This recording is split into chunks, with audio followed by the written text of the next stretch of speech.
Greetings and welcome to another edition of The Pedal Shift Project. The Pedal Shift Project is a series of conversations, thoughts, and experiments around the bike touring lifestyle. From tips and tricks to ideas on how to ride your ride. Let's shrink the world by bike.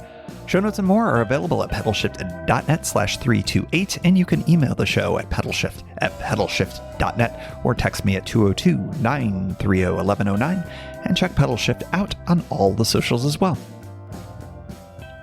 Hello, everybody, and welcome to the 328th edition of the Pedal Shift Project. My name's Tim Mooney. Thanks so much for joining. On this edition, we crack open the 2023 goals and take a look at where I'm at. I also use this as an opportunity for you to do the same. Hopefully, you took advantage of my doing this back in January, created some goals for yourself. We're at the middle of the year. I know, it went fast, right? Really crazy fast. And since we're at the midway point of the year, it's probably a good time to assess how we're doing. I have to say, I was a little surprised. I thought I was going to be more in an abject failure territory than I was, but let's go through them. And I'm doing this as a bit of an accountability thing too. Studies show that when you write down your goals, you're more apt to achieve them. You're much, much more apt to achieve your goals if you write them down and tell other people about it. That's what this show is all about. And plus, hey, a little bit of a spike in the football on a couple of these. I'm not going to lie. There's a few that I feel really good about. All right, let's start off. I had them by category, if you remember back in the day. If you haven't, I believe it was episode 309, back January 12th is when it dropped. So 6 months ago, I had some health and fitness goals. And the first one was drop the weight. Now, on January 12th, I was a lot heavier than I was right now and not very happy about it. And I am very, very happy to say that I have not quite hit my full weight loss goal, but I am mostly there. I have lost over 30 pounds. I am very close to achieving the weight that I was targeting. Will I go below that? I don't know, because I've got a variety of things that will impact the ability to lose the numerical weight, even though my fitness goals are still doing well. So I don't know. I don't know the answer to that, but I do feel like that I can check off the box of drop the weight. I'm feeling very good about that. I certainly will have that be checked off at the end of the year. Another goal was to weigh in at least every other day all year unless traveling, and set a back on the wagon number. I guess this is kind of like two different goals. So let's start with the first one. Weigh-ins. I absolutely have been doing a great job with weighing in. That is also, studies show, a very good thing to do if you are trying to focus in on weight loss, but you don't want to be fixated on the daily number. You want to look at the trend line on the numbers. And I use an app called Lose It, which I've used for quite a long time now, and it just stores all that data for you and graphs it for you. That is super helpful. One other thing that I got that I really like is I have a Bluetooth scale, which automatically takes all of that data and just spits it into the phone, which ends up going into a variety of different apps that I use. Apple's Health app is one of them. And there's just a bunch of different places that I think is really, really handy for keeping track of all of that, so that, yeah, I hop on the scale and maybe it's a number that I'm like, oh, that's a bummer in the moment. But when I look at it in the context of everything else that's been going on, really, really handy. I do have to say, what I have noticed in terms of riding, it really makes a big difference. We often talk a lot about how much weight you carry on a bike matters. Trust me, you're carrying weight on you as well. So if you've got some pounds to lose and it's healthy for you and it's part of what you want to do, then I'm here to tell you it's fantastic for bicycle touring to take care of that. I also have created my back on the wagon weight number in my head. That's a weight that I've decided to basically have. I'm going to continue to weigh myself regardless of whether or not I'm in calorie reduction mode. There's going to come a point in time in the not too distant future where I'm going to ease back on the throttle a little bit. I'm going to allow myself, and to a certain degree, I've already done this, which is why my weight loss has slowed a little bit. But I'm going to allow myself to be a little bit less intense about this whole process. I'm going to have a beer or two when I've told myself I'm not going to for a while. I'm going to have cheat days and things like that. But what has happened is that when I go off the wagon, I tend to really go off the wagon, and I tend to stop weighing myself. I'm like, oh, I've reached my goal. Everything's cool. When I have my back on the wagon weight set, I'm going to keep weighing myself. And if I ever hit that number, it's like, time to get back and being serious for at least a week or two and making sure that I can get back down to the place that I want to be, the comfortable space. So it gives me some wiggle room. I'm going to give myself some wiggle room of about 5 to 10 pounds, but I would really like to stay in my goal space. But there is that break glass in case of emergency weight that will say, time to get serious again. Let's not go all the way back up 30 or 40 pounds. Let's handle this when it's about 10 pounds higher than you want to be at. So I've got checks on all of those so far, and I feel really great about those. Those were my number one goals, I think, overall. Looking back at this list, it was the thing I was most motivated to do, and I'm really happy to have checked those off. And like I said, it's going to have a major impact on bicycle touring, and we'll talk more about that in a few minutes. All right. The other health and fitness goal that I had was the dry January and February. Check. I did make some modifications based on celebrating some tours. I did have a little bit of drinking over in Disney World as part of the Florida tour. I've talked about that. But I will say a couple of things happened along with all of that. The caloric drop is really measurable. And just some simple math for you here. If you are trying to lose some weight, or if you're trying to just pay attention to your calories, if you drink a beer, that's going to be anywhere between 160 and up to maybe 240, 250 calories, depending on the size of it. And you do that once a day. If you just have a beer after work every day of the week, 5 days a week, right? You're already at somewhere between 1,000 and 1,500 extra calories. That's a lot in the context of a week, and is effectively, when you're in weight loss mode, 1,500 calories is about what many men are looking at to try to lose weight.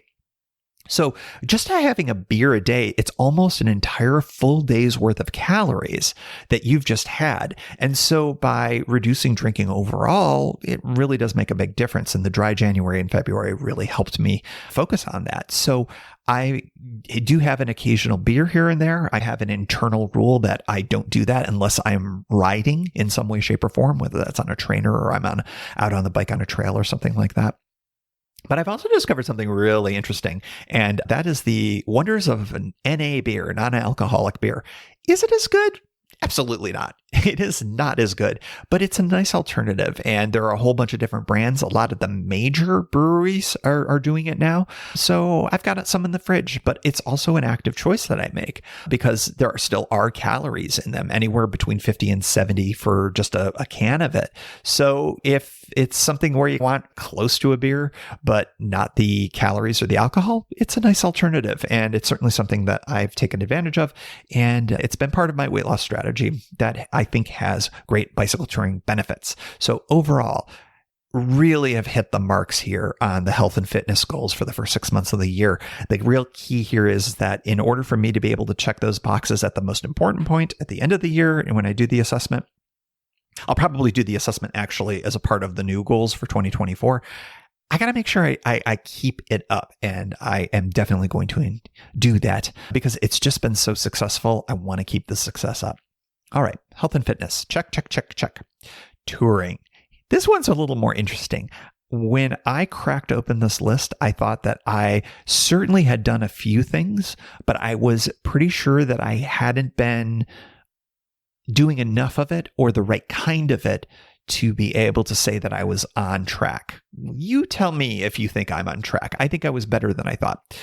The first goal was 5 multi-day tours in 2023. Well, I've done 3 of them. Multi-day counts for Florida, for California, and for the C&O. Those were all multi-day tours, 3 and counting. I have a 4th that is imminent. I talked about that on a previous pod. And the 5th one, I have an idea of what I'm going to be doing. And I've got 6 months to go. So here, I'm really on track here to check this off because I'm ahead of schedule. I've done more than 2.5. And actually, let's see, it's going to be after the time this podcast gets released. that the 4th is going to be happening, but not too much longer afterwards. So that's exciting that I'll be 4/5 of the way done. And I do have an idea or 2 or perhaps 3 for a 5th or perhaps 6th, maybe a 7th. I don't know if I'm going to be able to do many more than 5, but I do believe that 5 is certainly on the table. I think safely so, but I wouldn't mind exceeding this goal if I possibly could to get up to a 6th or perhaps 7th tour, but we'll have to see how that all goes. So 5 multi-day tours in 2023. We are on track. Check. At least one 7+ day tour was on my list. Do I have one now? No. However, there's a preview episode coming in a couple of episodes for you, the gentle listener, that will tell you that, yes, I am about to check this one off. We have a 7+ day tour on the books. Travel is scheduled. Very excited about it. And you'll, of course, be coming along for the ride. So we are on track for that, even though it hasn't happened yet. Touring goal, let's see, number 3 here. At least one fully new to me trail or route. So at the moment, I'm going to have to leave that unchecked. I don't have that yet. However, my 5th tour is definitely on track to check that box. I'm surprised that I haven't done it yet. I haven't done any new to me trail or route, but I think that gets me to think about more about how I approach bicycle touring. I do think that I tend to like the trips that I take. There are certain trips that are more convenient than others. There are certain trips that are more timed for certain parts of the year than others. In the winter and in the spring, we've got the Florida, we've got the California trips that I tend to do, and I tend to repeat them because they are fun and cool and great. And I think that I will have to note that for the record in 2024, that maybe it's time to branch out a little bit, check those winter and spring opportunities in different ways. But to get back to the goal here, the new to me trail or route, I've got an idea. It's very likely going to be the 5th tour of the year. Tour goal, cross a new state by bike. This is the one that I was thinking of, that I was like, my dude, you haven't even thought about this. And I haven't. I really haven't. I thought that I would maybe get that through one of the potential tours that I would be doing by this point. But look, I got the whole year to do this. I got to cross a new state by bike. I don't know how it's going to be. I may have to just travel to a skinny state or something and do it as a separate tour. But yeah, that's not done. Haven't thought about it. If I want to be a completist about my goals, I have to think about it. This is a great reason, by the way, why you do the revisit of your goal check midway through the year, because this is one that I think I had in the back of my head, but I was like, I can't be bothered with it. I'll do it later. Now that I know that I've burned through half of the time that I have, and I have still a generous amount of time left, but I'm starting to run out of it. I'm on the other side of 2023. I got the rest of the year, but a diminishing amount of time left. I got to think about that. If I want to hit all my goals, I got to start planning. All right, so those are all the bike touring goals. I'm excited. I think I was further along than I thought I was. I do feel like I'm going to be able to check all of these boxes, particularly if the 5th tour shakes out the way that it's going to shake out. It's possible, if I have more time, that 5th tour might be able to handle the cross a new state by bike, but I don't know about the answer to that. I may have to do a 6th tour for that one. We'll see. Wacky things. This was its own category. We have 2 separate goals within this. The first one is a heavily transit-aided tour. For those of you who were listening to the show all year, including the best ofs, for many of you, it was the first time you heard about this. That was the heavily transit-aided tour that was really a lot more transit than cycling, of going from DC to Boston. What's really interesting is I've been seeing a lot of YouTube transit channels where this has become a thing. Of course, they don't use a bicycle at all. They're doing it all by transit. And it's really interesting to see which routes they chose and how they mispronounce Newark, Delaware. I heard Newark a bunch of times and I cringed, as did all Delawareans. But anyways, I thought about maybe repeating that, but I was like, you know what? I'm not going to do that. Preview episode for my summer tour coming soon. I'm just going to say it is a heavily transit-aided tour, but it's not going to be as heavily transit-aided as the DC to Boston one. There's still lots and lots of bicycling, and I cannot wait to share this one with you. I'm so excited that this worked out. The research alone was fabulous. There were brand new things that helped make this thing possible. I'm super excited. Preview episode coming in mid-July. Heavily transited tour, half checked off, planned, ready to roll. The other wacky one was a microcamper aided tour. Now, this is another one where I was like, oh yeah, that was a goal, wasn't it? So I think that that's going to be another one I'm going to have to look at potentially for the fall. Now, one thing that I'll say is, and I think I've mentioned this on the pod before, I tore out the bed platform in the microcamper, the La Crosse. I do still have it. I could very easily reinstall it, but I don't know if I want to. So we'll see what ends up happening for the microcamper aided tour goal. I may do something that's a little less aggressive about that, but we'll see. I do think that it's a fun, wacky goal, and doing something where taking advantage of the fact that I've got a vehicle that can do this type of thing is certainly something that I'm interested in. But I have to be honest, if there's any of these goals where I'm sort of like a little cooler on compared to where I was in January, which by the way happens, our priorities change all the time in all sorts of different things. The microcamper one might be the one where I leave to the side. But you tell me. I'd be curious if any of the goals that I have yet to check off fully resonate with you and you'd like me to tackle crossing a state. The microcamper thing, if that's something you'd like to hear on the pod, those are certainly ones that you would hear about. Shoot me an email, pedalshift@pedalshift.net. I am always open to doing wacky things based on listener feedback. So that is it. That is it for the goals here at the mid-year checking point. I feel pretty good about where I'm at, which I think is another excellent testament to the idea. Write down your goals, communicate them with other people, check in at the halfway point. I think it's a really important thing to do for achieving all sorts of different things in your life. I am normally not the type of person that does this type of thing. I witness my partner do this all the time. Her birthday happens to fall right around the mid-year point, and she does this every year. And I was like, you know what? I think it's a really good idea. And now I'm really glad I did it. In 2024, I might do things that are more than just bicycle touring and fitness. Maybe I'll do them for some other things as well, because I think this has been a handy tool. I hope you got a chance to do it yourself. I'm hoping that you're far along in your goals, whether they're bicycle touring or otherwise. And yeah, we got another 6 months to check all of these boxes, and hopefully you are doing the same. And as always, we like to close out the show with a special shout out to the Pedal Shift Society. Because of support from listeners like you, Pedal Shift is a weekly bicycle touring podcast with a global community, expanding into live shows and covering new tours. If you like what you hear, you can support the show for $5, $2, or even $1 a month. And there's one shot and annual options. If you're not into the small monthly thing, check it all out at pedalshift.net/society. On to the society.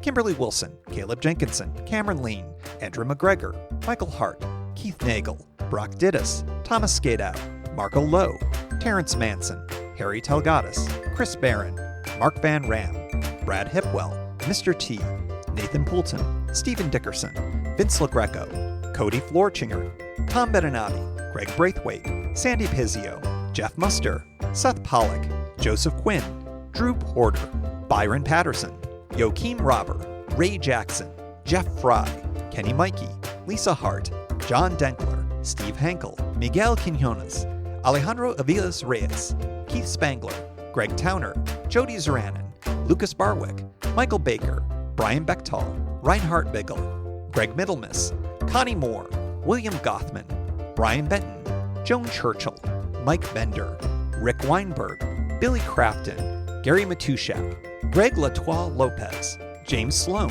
Jonathan Dillard, John Funk, Ronald Paroli, Dave Roll, Brian Hafner, Misha LeBlanc, Ari Messenger, David Kropke, Todd Grossbeck, Wally Estrella, Sue Reinert, John Lico, Stephen Granada, Philip Mueller, Robert Lackey, Dominic Carroll, Jackie McCullough, John Hickman, Carl Presseau, David Neves, Patty Louise, Terry Fitzgerald, Peter Steinmetz, Timothy Fitzpatrick, Michael Izuski, Hank O'Donnell, David Zanoni, David Weil, Matthew Sponsell, Chad Reno, Spartan Dale, Carolyn Ferguson, Peggy Littlefield, Lauren Allensmith, Eric Burns, Thomas Pearl, Darren McKibben, Richard Stewart, Dave Fletcher, Jack Smith, Luke Parkinson, Ryan Patterson, Cyrus Faravar, John Gardner, Sam Scruggs, Dwight Pintinger, Connie Bowder, Rob Merrifield, and thanks to all past and anonymous folks for helping make this show happen. Thank you for joining. You can find Pedal Shift at pedalshift.net for more great bicycle touring content. You can hear the Pedal Shift project through Apple Podcasts or your favorite podcast app. Opening music courtesy of Jason Kent off his self-titled album. The track is called America. Check out his band Sunfield's latest release, Mono Mono, wherever cool music is available.